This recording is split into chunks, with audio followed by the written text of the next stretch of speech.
Angela. How we doing? We're doing great. How are you, Sparkle? I'm doing all right. I'm good. It's a Wednesday, so we halfway through, girl. Exactly. Yes. Well, happy Wednesday. Welcome to Every Child Can Learn, the series that enlightens, encourages, and empowers parents, teachers, and schools to reimagine equity in education and make learning simple and accessible for children of all abilities. Now, you may be thinking, how are we going to change after 100 years of doing the same thing? Ooh, The answer, you said, oh, I know, right? The yeah. answer is progressive education. So, progressive education is about moving away from a top down authoritarian approach and prioritizing agency, autonomy, student voice, Mm. choice, mental health, and well being, as well as 21st century life skills such as creativity, collaboration, communication, and critical thinking. Now, taking inspiration from models outside of the conventional school system, as well as innovations taking place within mainstream. Now, if that sounds good to you, let's get started. All right. So, we highly recommend that you tune into our next 3 episodes because we're going to share 15 progressive education strategies to disrupt a system that has not served the students and parents that want education reimagined.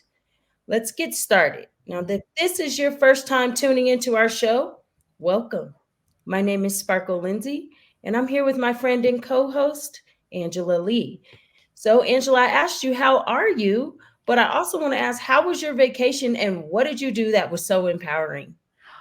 Well, we went to an event in Denver that was really about uplifting humanity, and that's what I'm all about. So it was so heart expanding.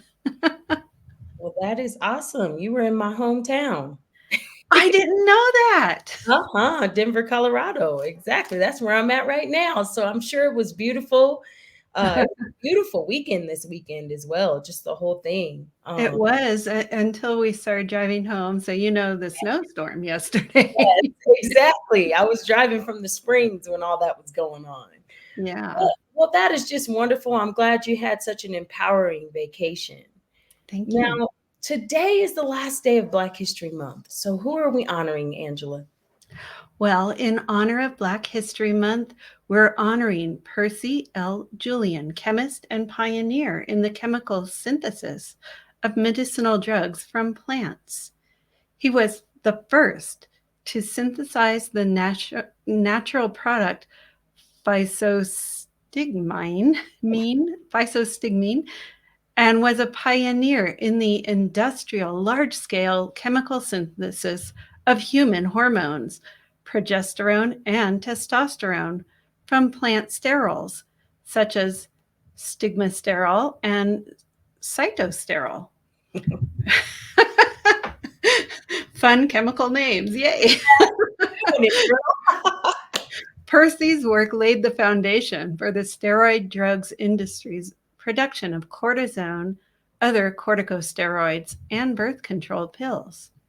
He started his own company to synthesize steroid intermediates from the wild Mexican yam. Percy's work helped greatly reduce the cost of steroid intermediates to large multinational pharmaceutical companies, helping to significantly expand the use of important drugs and synthesizing cortisone. Yes. Percy received more than 130 chemical patents. He was one of the first African Americans to receive a doctorate in chemistry. He was the first African American chemist inducted into the National Academy of Sciences and the second Black scientist inducted from any field. Let's watch this clip. From research papers to studying plants, the legacy of Dr. Percy Julian continues to impact modern medicine and students attending DePaul University. Today, we're celebrating Dr. Julian. He's our cultural leader. Percy Julian is considered one of the greatest scientists of the 20th century. Born in 1899 in Montgomery, Alabama. I can't imagine coming here. Let's from go ahead and Alabama watch this clip. As what, 16-year-old, give or take, probably, Right. in 1916, not knowing anybody and having to take classes just to catch up to go to college. Right. Do you even know how that happened? Like, how did he get here? His mother knew someone because she was a school teacher through the Methodist Church that put them in connection and brought him to DePauw and thought this would be a good fit for him. Julian went from a, quote, sub-freshman, having to take several classes to catch up on his schooling, to valedictorian at DePauw University just 4 years later. Lots of obstacles. Right. From not being allowed to teach here at first. Right. And, you know, thinking about, he got his degree. He ultimately had to go to Europe to earn his PhD in chemistry because he could not get in and could not get the financial support here in the United States. Julian's chemistry career spanned 4 decades. He made several valuable discoveries. Think birth control, steroids, and medicine for glaucoma. Julian's impacts still felt on campus today. When I first came to DePauw, we had an assignment to talk about a role model. And I wrote Percy Julian as my answer just because of the fact that, you know, he continued to go. He didn't take no for an answer. Dejon Jones is a third-year student at DePauw. He understands the zigzag life sometimes throws at you, but is still pushing forward to reach his goals, ultimately learning to solve complex systems. It's basically a system that calculates different absorbance and concentrations using HPLC, methanol, and different solutions and solvents. Determination, challenges, a will to keep going even when faced with so many no's. Percy Julian, you know, he really inspired me as him being an African American and a chemist, and me wanting to go down that same route just really won my heart and let me know that I'm not alone. And there was someone who did it before me. I so enjoyed interviewing him. And Felicia, to this day, millions of people still benefit from steroid medications. These drugs are still made from soybeans using the chemical steps Dr. Percy Julian pioneered all those many years ago. Wow. Sparkle. What are 4 of the 15 strategies that we're going to share to give our viewers the tools and resources to become advocates of progressive education? Well, Angel, we're going to share why progressive schools have raised the starting age for students to 7 years old. Why do they prioritize play in class? I like that. Why do they place students in mixed age groups with mixed abilities? Why did their schools eradicate standardized testing and student homework? So let's watch this inspiring video on 6 problems that need solving in schools. There is a growing feeling today that something is wrong with our system of education. But what is it? Well, we send our children to school to prepare them for the real world, which is changing very, very fast. But our schools haven't changed much for hundreds of years. In fact, thought leaders from around the world agree that the current system of education was designed in the industrial age mainly to churn out factory workers. And this industrial age mentality of mass production and mass control still runs deep in schools. Industrial age values. We educate children by batches and govern their lives by ringing bells. All day long, students do nothing but follow instructions. Sit down. Take out your books. Turn to page 40. Solve problem number 3. Stop talking. At school, you're rewarded for doing exactly what you are told. These are industrial age values that were really important for factory workers. Their success depended on following instructions and doing exactly what they were told. But in today's world, how far can you get by simply following instructions? The modern world values people who can be creative, who can communicate their ideas and collaborate with others. But our children don't get a chance to develop such skills in a system that's based on industrial age values. Lack of autonomy and control. At school, our children experience a complete lack of autonomy and control. Every minute of a child's life is tightly controlled by the system. But in today's world, if you're doing important work, then you're managing your own time. You're making your own decisions regarding what to do and when to do it. But life at school looks very different. The system is sending a dangerous message to our children that they are not in charge of their own lives. They just have to follow whatever is laid down instead of taking charge and making the most of their lives. Experts believe autonomy is incredibly important for children. It's no wonder then that our children are bored and demotivated by school. Can you imagine how you would feel if you were told exactly what to do for every minute of your life? Inauthentic learning. Most of the learning that happens in schools today is not authentic because it relies on memorization and rote learning. The system defines a generic set of knowledge that all children must know. And then, every few months we measure how much has been retained by administering exams. We know that such learning is not authentic because most of it is gone the day after the exam. Learning can be much deeper and more authentic. It can be so much more than just memorization and retention. But that's the only thing we measure, and test scores are the only thing we value. This has created an extremely unhealthy culture for students, parents, and teachers. Children are going through endless hours of tuitions, staying up all night memorizing useless facts that they will forget very soon. No room for passions and interests. We have an extremely standardized system where each child must learn the same thing at the same time in the same way as everyone else. This doesn't respect the basic fact of being human, that each of us is unique and different in our own way. We all have different passions and interests. And the key to fulfillment in life is to find your passion. But do the schools of today help our children find and develop their passion? There seems to be no room in the current education system for the most important questions in a child's life. What am I good at? What do I want to do in life? How do I fit into this world? The system doesn't seem to care. There are so many greatly talented people who failed in the traditional school system. Fortunately, they were able to overcome these failures, but not everyone can. We have no measure for how much talent, how much potential goes unrecognized in the current system. Differences in how we learn. Each of us is also different in how we learn, in how much time we take to learn something, and what tools and resources work best for us. But the system has no room for such differences. So if you're a bit slow in learning something, you are considered a failure, when all you needed was a bit more time to catch up. Lecturing. In the current system, children are lectured for more than 5 hours a day. But there are a few big problems with lecturing.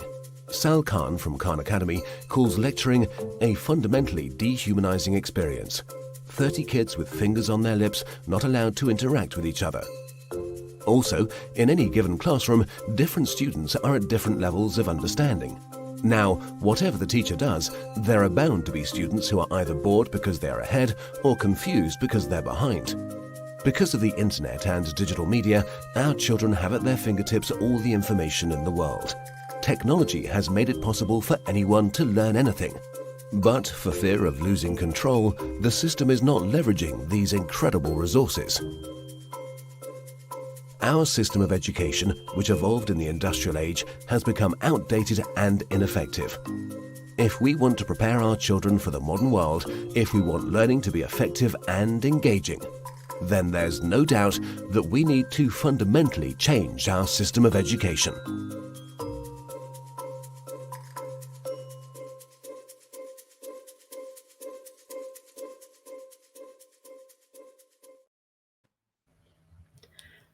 Oh, love that video. No, good. It was really good. Yeah. So for me, my thoughts about that is just that there is so much value to stepping outside the box and trying something new. When my son started third grade, he was put in a third, fourth, fifth classroom. Really? And all 3 grades were in that classroom, which allowed the kids who were behind in 4th or 5th grade to work at their level to get to where they needed to go, and allowed the kids in 3rd and 4th grade who were ahead to work at a higher level. So it was a wonderful way to encourage kids to learn at their own level and expand from there. Right. And I'm glad that you guys have that, because I think that they said before, let them catch up. You know what I mean? We all learn differently. And so Yeah, I just think it's beautiful that your son was able to do that, because a lot of times if you don't catch up and you fall behind, then they just leave you behind. exactly. And you're forever lost on that one topic. Let them keep learning, you know? Yeah. Mhm. When we come back from break, we will discuss step 1 of progressive education, reimagining students starting school at a later age. Stay tuned. Every Child Can Learn is sponsored by Thriving Women University, an affiliate of the Thriving Women Network. If you want to produce a franchise show, TWN provides media network training, coaching, and mentoring to produce your franchise show. For more information, visit our website, thrivingwomennetwork.com.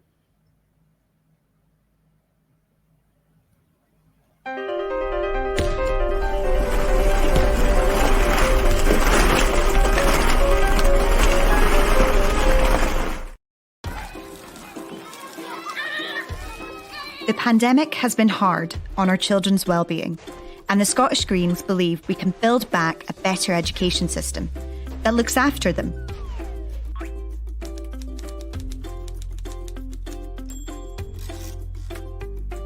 Evidence shows starting formal schooling at 5 is not good for well-being, as younger children learn through play, not tests. That's why countries with the best outcomes, like Finland, start at age 7.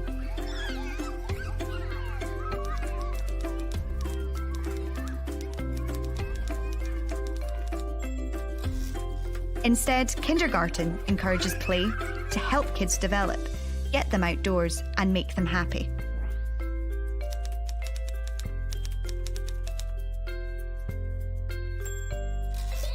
And because children of all backgrounds respond to play-based learning, it can close the attainment gap between those from the most and least privileged communities.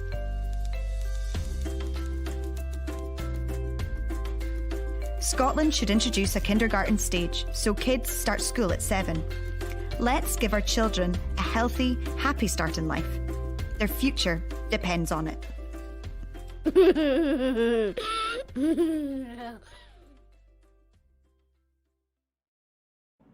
Oh, hey, Catherine. Hey, Sparkle, how are you? Good to see you. I know you weren't here last week. We missed you. Oh, thank you. Yeah, it was a shame to miss it as well, but here I am this week. So Oh, nice. yeah. Welcome back to Every Child Can Learn, you guys.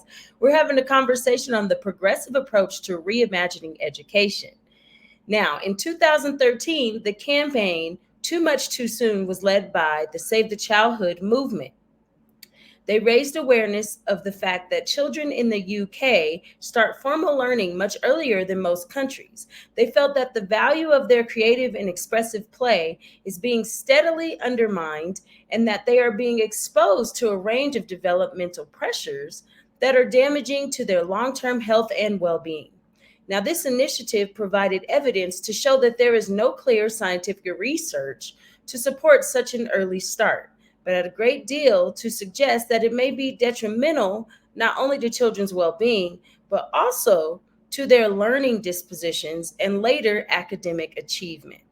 Now, Catherine, what are your thoughts on this concept? Well, Sparkle, this is really something that I really advocate, that allowing children to be children and have a childhood and not putting too much pressure on them when they're at an early age. Now, I've been to Finland and into some of the classrooms and been lucky enough to engage with the children and the teachers there and learned a little bit about the way they structure their classroom situation.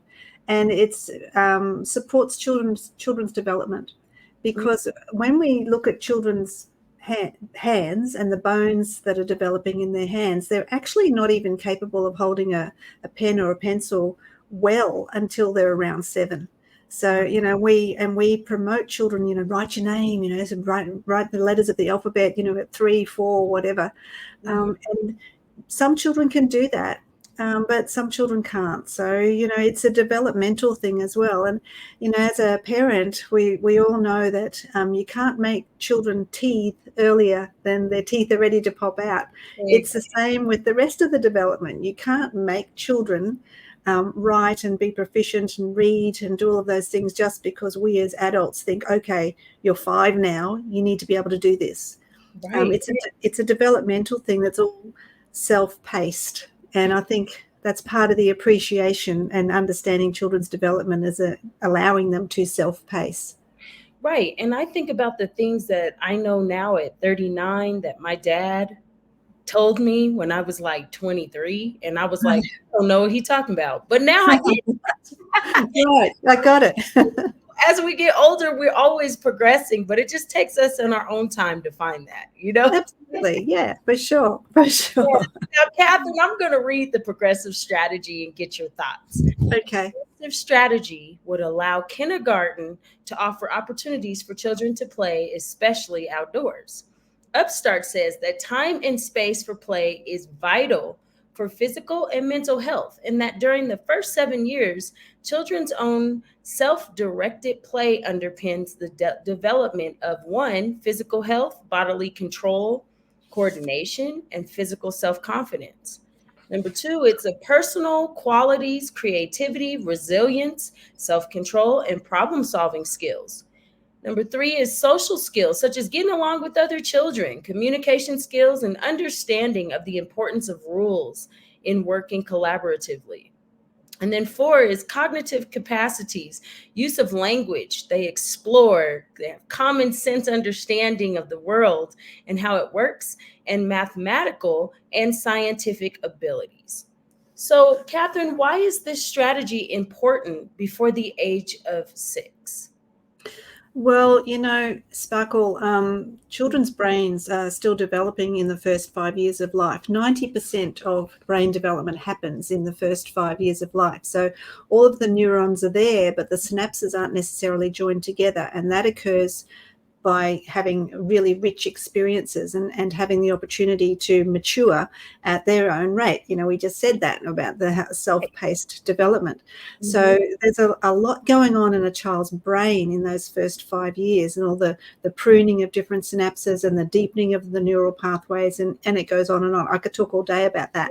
Yeah. But so to give children the opportunity to have rich experiences is really important, and allowing them opportunities to play, because play is children's work, and that's really the way children learn. It allows them to practice life.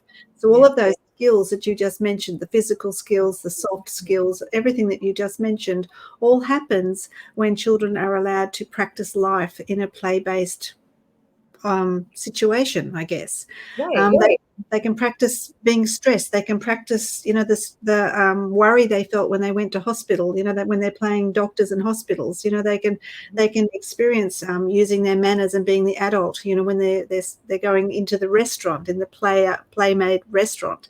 So they practice life basically. Yeah. So that's really important. And it's hugely important. Practicing life is happening every day, but if we learn it a lot earlier, just those and they're not simple things. They put all of us, they help collect the whole person at an earlier age, instead of jumping right into the books, Now, Catherine, let's talk about the power of playing in our children's lives. Play is motivation to practice new skills. It is a critical part of evolution and can be seen right across the animal kingdom. Now, philosopher and naturalist Carl Gross said that young animals play more than older ones because they have more to learn. Now, when left to their own devices, children play at the kinds of skills that they must develop as adults to thrive. Now, Peter Gray agrees that play is nature's way of teaching children how to solve their own problems. He says that play can teach children to control their impulses, modulate their emotions, see from others' perspective, negotiate differences, get along with others as equals. Now, Catherine, why is this an important step in our children's lives before school? Well, it really is natural, Sparkle. As we were saying a moment ago, children naturally play. And when we think about ourselves, even as adults, when we play or we're playful, we don't have to, be playing on the ground or something, but when we're playful, playing a game of cards, playing, Monopoly, some sort of board game, we sort of learn a lot about ourselves, but we also learn about other people when we're in a playful mode. Mm-hmm. And so it's really important. And I also want to say that there's two ways of learning too. There's process-based learning and performance-based learning. And process-based learning is learning through the process. As you're growing and as you're playing and as you're completing activities, you're learning the process. You're learning to be resilient. You're learning to be independent. You're learning to problem solve.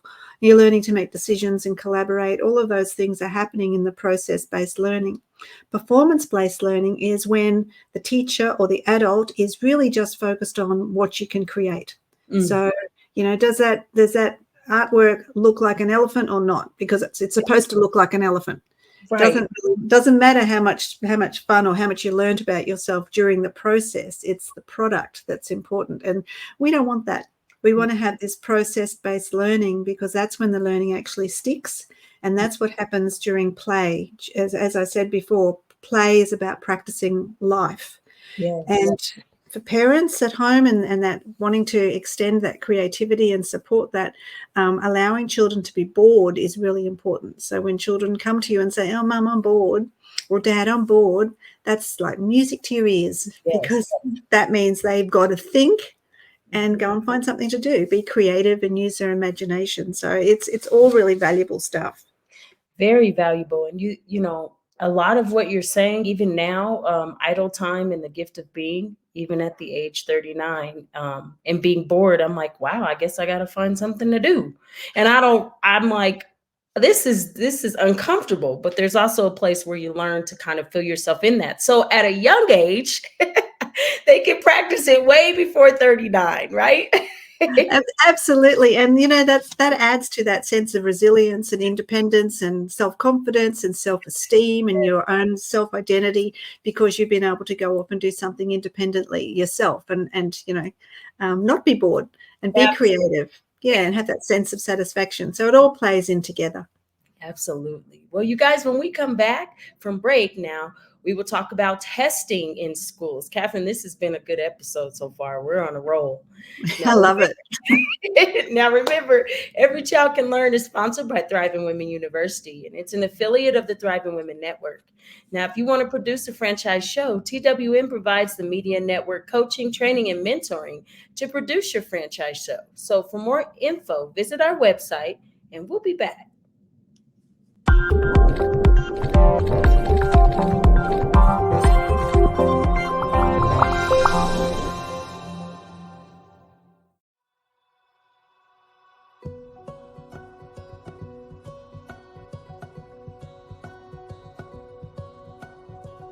I think that it's a great way of education, that you can have fun at the same time.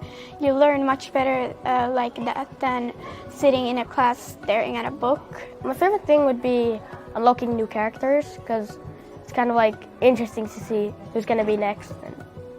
You want to play it a lot because you want to unlock more things and get new elements. So learning games or games themselves or computer games is part of their all-day life. So it's something that they got the idea, they got the pattern already to work with that kind of stuff and equipment. And then again, if you can learn something at the same time, it's just great. I know how easily they get all the information around them without even noticing it. And then I just wanted to get these benefits and kind of like introduce this new learning game to them.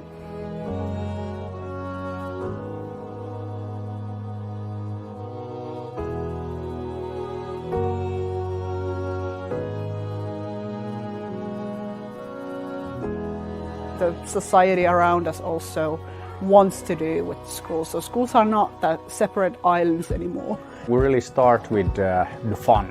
And we think that it's very, very important to make games that are fantastic games first and foremost. So you could say that it's like 70% entertainment, 30% learning. You can't build these things in isolation. So we have from the beginning really looked at partnering. At Legh, we're in a very fortunate kind of like position already. Like if you look at geography, we happen to be in Finland, and pretty much everybody knows that we have fantastic schools, we have fantastic teachers. So collaboration with the schools has actually been very, very easy, very, very straightforward for us. And I think teachers here are very open to new ideas and already very familiar with this kind of like playful learning and fun learning. So I think that everybody has been very, very receptive to working together. We don't see any reason why we couldn't make all learning fun, and why you couldn't learn pretty much like anything through playing games. This is why we make the game. This is why we do this, what we're doing. To see the kids like that, to see their enthusiasm, to see how on fire they are. If these games can inspire that and like spark that in kids, I mean, that's the biggest thing we can give, And if that spark contributes to like chemistry learning, I think we can actually change the world.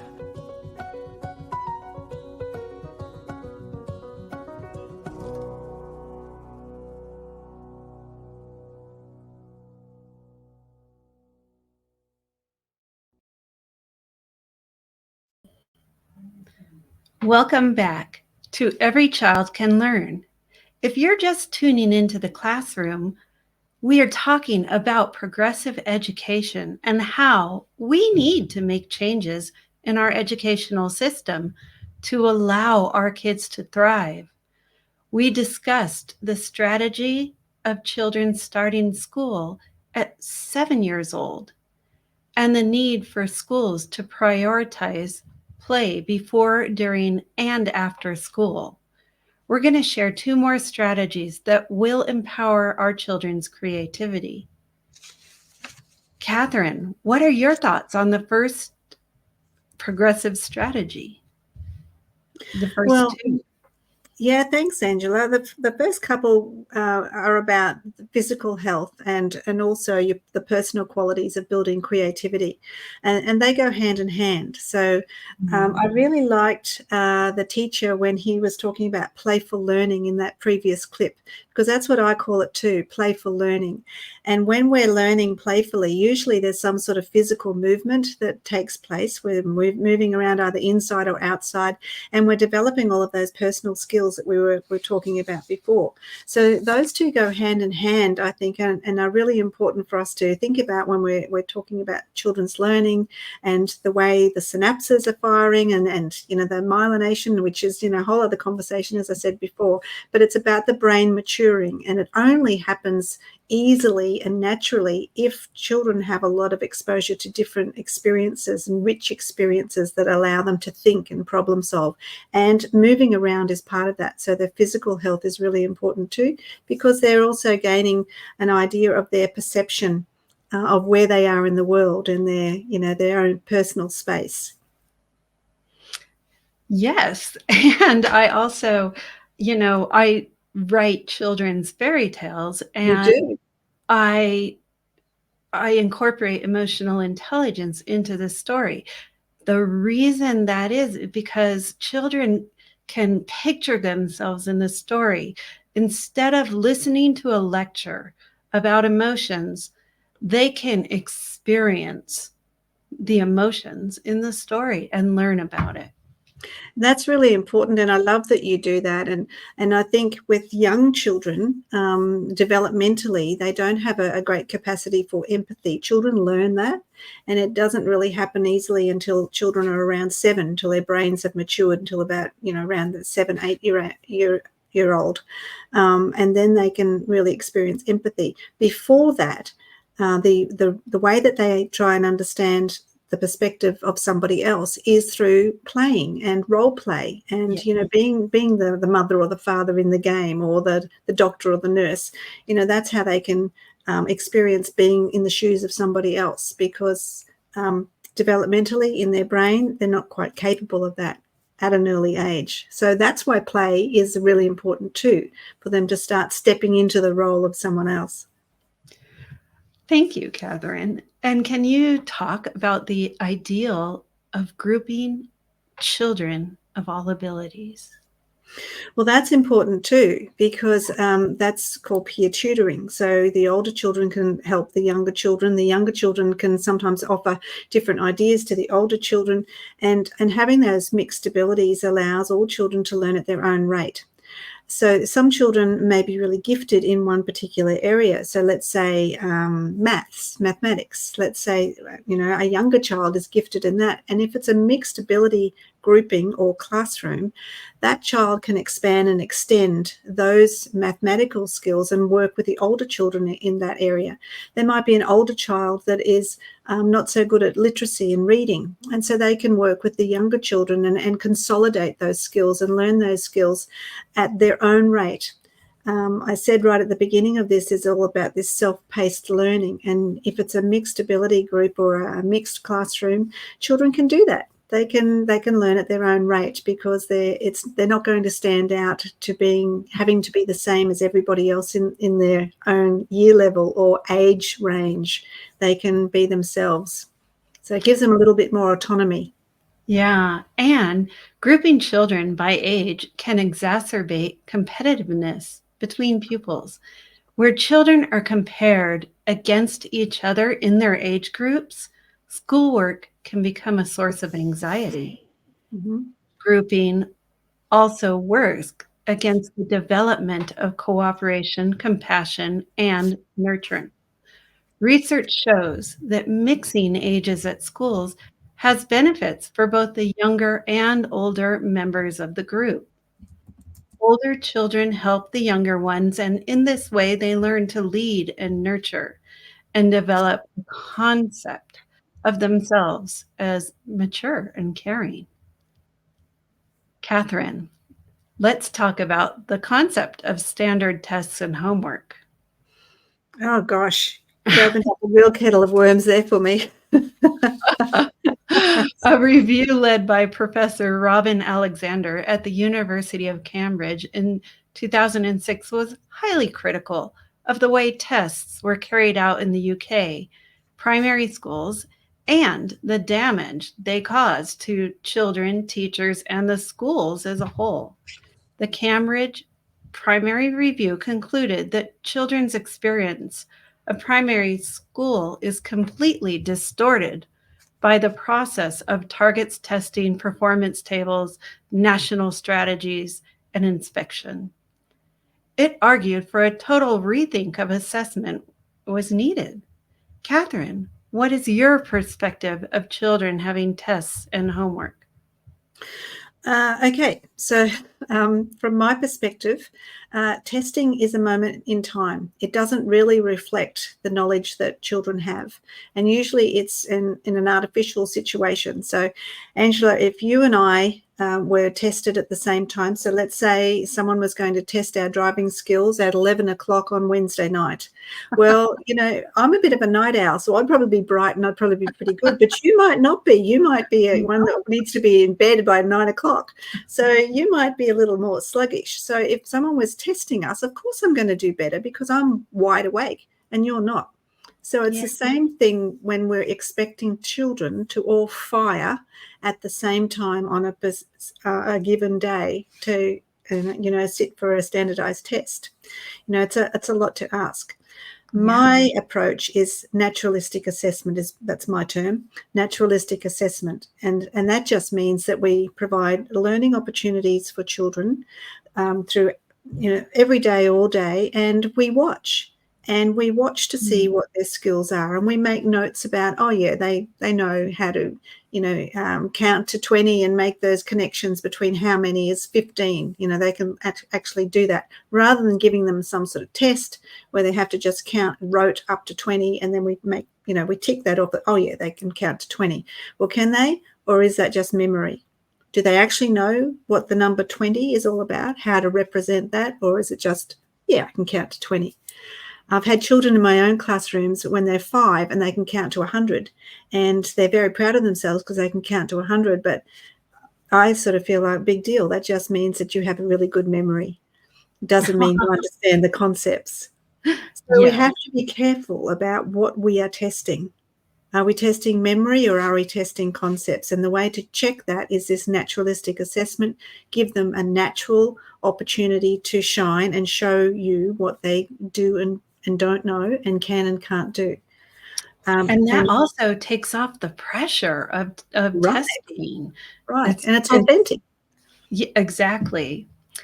So Finland has a system that acknowledges the damage that forced testing causes.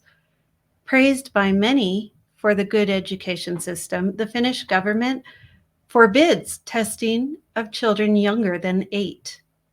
And those under 16 can't be tested unless the students themselves give consent.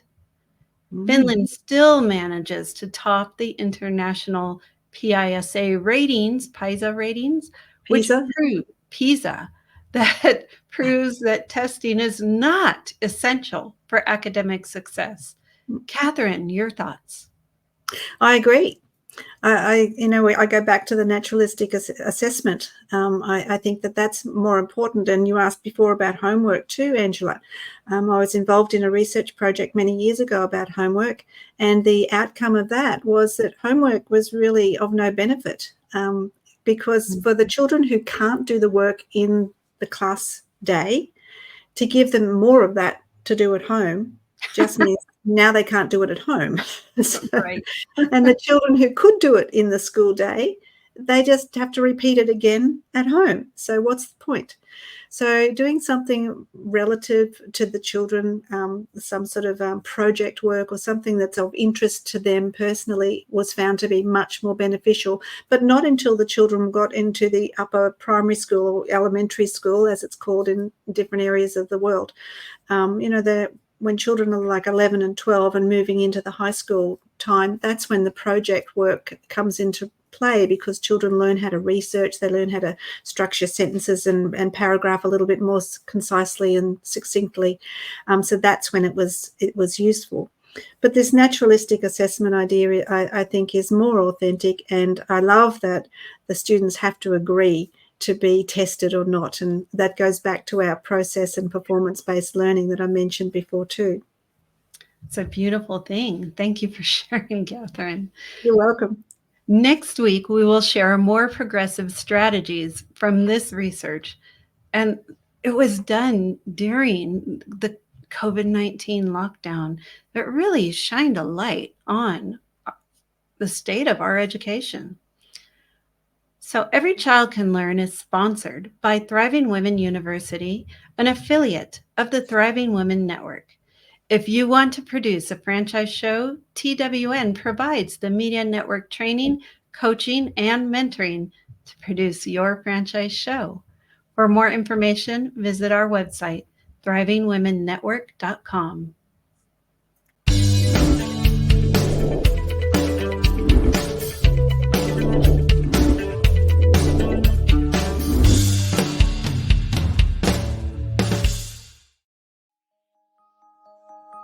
Be it primary or college students, everyone is tired of writing exams. From class 1 to PhD, sitting for an exam is compulsory for everyone. Be it for jobs, school promotions, or passing college, the exam are mandatory. But there is one country in the world where there is no homework, no GPAs, and no exams. Can you believe that? Well, this might sound impossible, but it is true. The country is none other than Finland, the happiest country in the world. In Finland, there are no mandated standardized tests. There are no rankings, no comparisons, no competitions, apart from one exam at the end of students' senior year in high school. Their only exception is the National Matriculation Exam, which is also a voluntary test for students at the end of upper secondary school. Despite no exams and GPAs, Finland is known for the best school education in the world, far better than the US, UK, and other European countries. Instead of pitting students against each other in a competitive race for grades, Finland believes in encouraging students to be creative. What's more interesting is children in Finland start formal schooling only after they turn 7. They do not sit for any assessment test until they are 16. During primary schooling, their teachers focus on the student's health and mental well-being instead of forced learning, memorizing and hard homework. They are primarily focused on making school a safe and equal space. As children learn from the environment, all Finland schools have offered since the 1980s free school meals, access to healthcare, a focus on mental health through psychological counseling for everyone, and guidance sessions for each student to understand their wants and needs. The school teachers believe in a simple thumb rule: students are children who need to be happy when they attend school to learn and give their best. Focus is put upon teaching students to be critical thinkers of what they know, engage in society, and decide for themselves what they want. That's simply amazing, isn't it? We hope our respective countries will adopt to modern education systems based on creative thinking and research. Thanks for watching.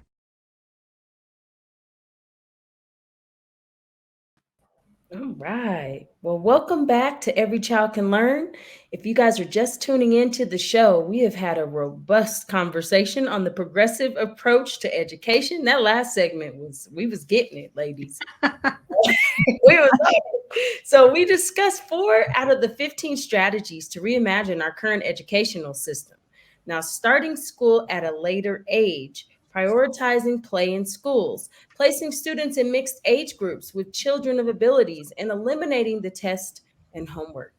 That is a total rehaul of our education, like total, right?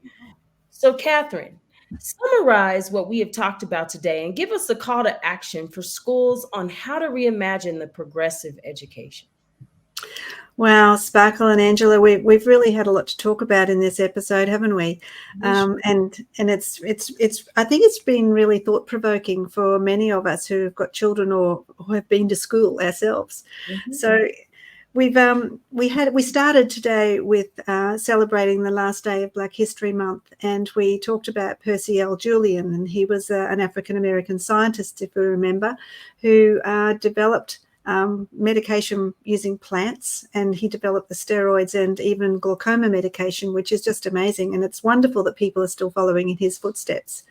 Then when we moved on to the progressive education, we talked about how many of our traditional schooling systems still follow that traditional industrial age of education where, where schools are set up like factories. And that's where we started from. And, in some places that's how it continues. So with progressive education, which is starting to emerge more and more across the world, I like to see it as all these little fires that are starting to pop up around the world that are going to grow into this great big bonfire and change the way we look at education. We see that Finland is one of the key countries that are leading this because it's a small country and it's a progressive country. So we talked about the importance of those 21st century skills of developing creativity and autonomy with children and communication and all of those things that are going to be necessary for children to be productive, healthy, happy adults in the future. We talked about how play in young children is so important, and that's the way children learn, and to deny children of the right to play and the opportunity to play, I think, is a real disservice to our children and the adults that they will become. So I think that's just so important. And co-creating the learning opportunities with the teacher was another thing. And that term playful learning, I love that. And I think it helps people understand what play is actually all about with young children if we call it playful learning. Often if we say play, it sounds like children just doing nothing, and they're just playing. Right. But if we say playful learning, it gives it a deeper sort of thread, I guess. And then finally, we talked about the dichotomy of testing and being able to measure children's success in learning. And we just watched a really great clip explaining what happens in Finland and about the testing that doesn't happen there and the homework that doesn't happen there. And look, they're at the top of the PISA charts, along with some of the some other countries in the world too, who have now increased their rating and moved up the charts a little bit too. But, you know, to develop children who can be healthy and happy and productive adults, I think that's the goal. And I think as adults now, we need to do all we can to revitalise childhood and let children learn the way that they're supposed to learn in a natural, developmental way. And Catherine, what advice would you give to the schools and teachers that do not know where to start because they feel that no one will listen to them? What advice do you have for that? Well, as you know, I'm a environment expert, and I help teachers create learning environments to promote playful learning.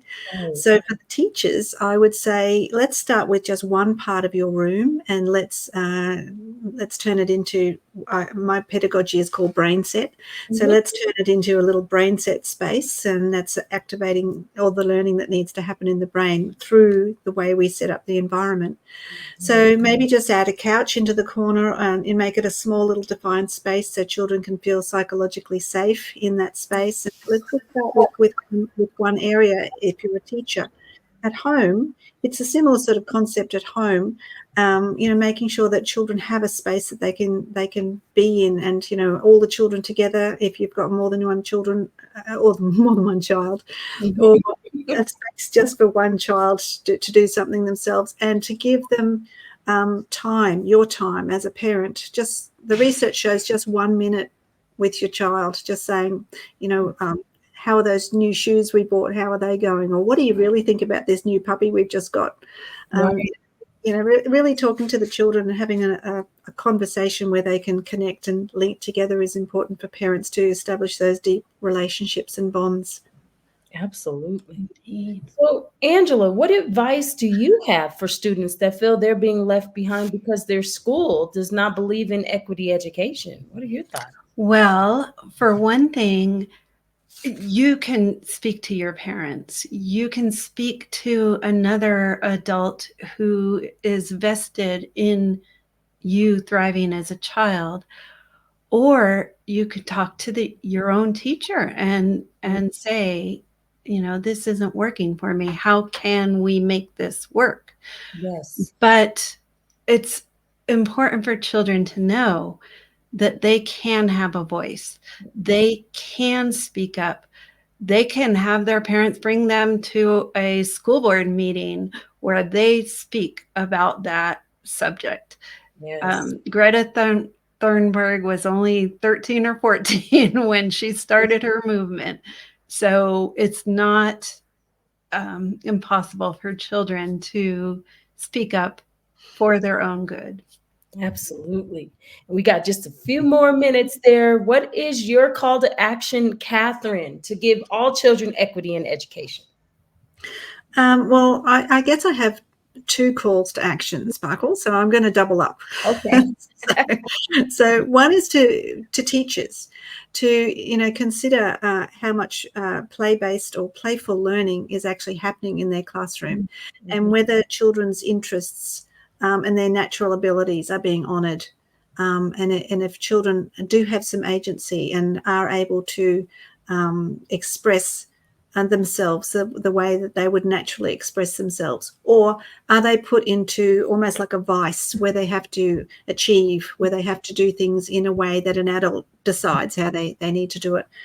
Now, by saying that, I'm not saying there shouldn't be any boundaries or there shouldn't be any rules in the classroom. That's not what I'm saying. But what I'm saying is that we shape that to support the growth and development of the children, and we do that in a way that's based on their own interests.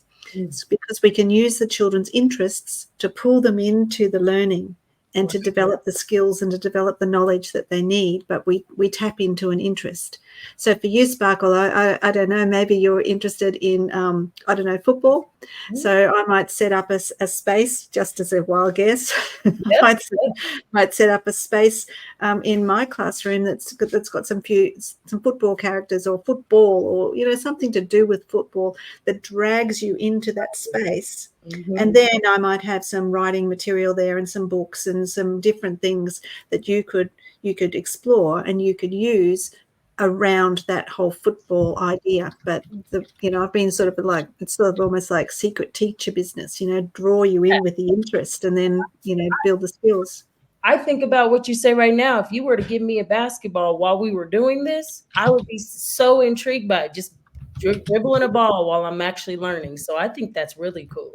Yeah, so you know, just getting teachers to actually think about things in a different way, and for parents, let your children be bored. You know, if the children come to you, as I said earlier, and they say, "I'm bored," hallelujah, that's the best news you can hear, because now they actually have to use their own brain and go and find something to do.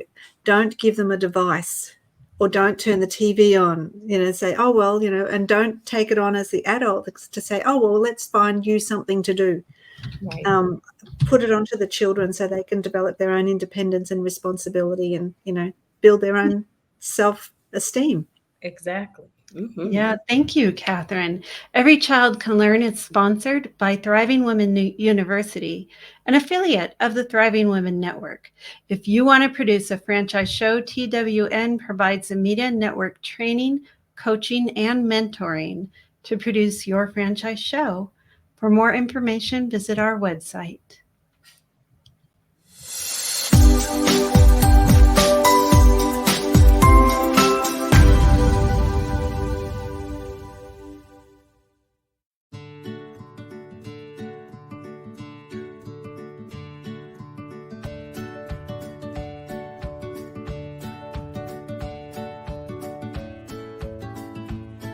Good morning.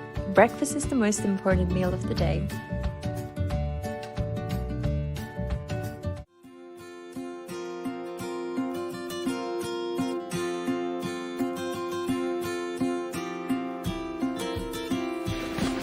I go to school by bike every day, even in winter.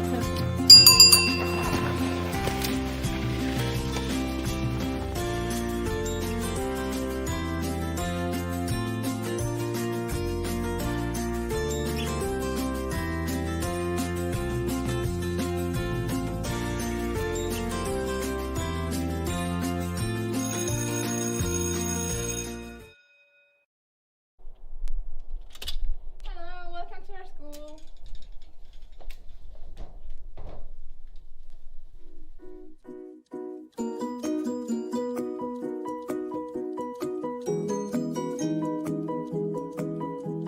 At school we study maths, science and languages. We also have PE, music, history and civics, religion or ethics, and arts and crafts classes. We usually study together in pairs or in groups. Our school is a teacher training school, and there are always teachers or student teachers to help us with our tasks. We have an outdoor break of 15 minutes after each lesson. Sometimes during lessons we also take a dance break.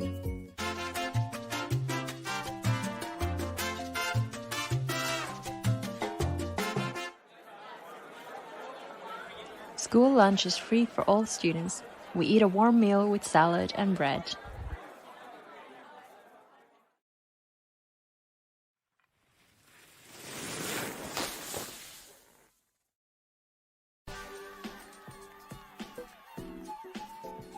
We have a school library and we read lots of books at school.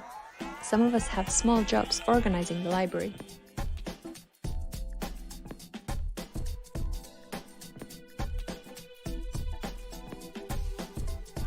Our usual school day is around 5 hours long. After school, we go home and make a snack.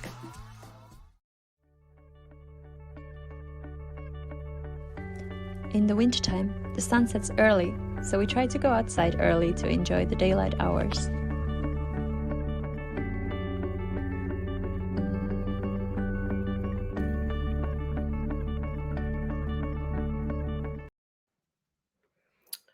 Man, this has been such a great show, great episode.